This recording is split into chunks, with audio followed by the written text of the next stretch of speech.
السلام عليكم ورحمة الله تعالى وبركاته. مرحبا بكم في قناة بشرى.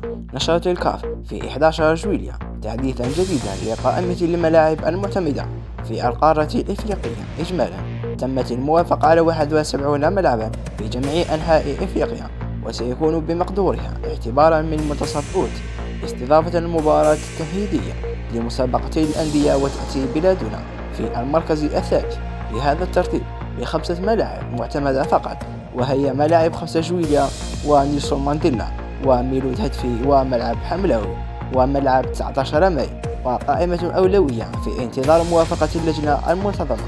جوهرتين جديدتين وهما ملعب الحسين آيت أحمد بتيزي وزو، وملعب علي لابوينت بالدويرة، أو ملعب تشاكر بالبريدة، مما سيرفع عدد الملاعب إلى 8، مما سيسمح لنا بالتفوق على ثلاثي مصر والمغرب والكوت ديفوار، اللي شهد حصول 6 لاعبين من ملاعبه على الضوء الأخضر من الكاف.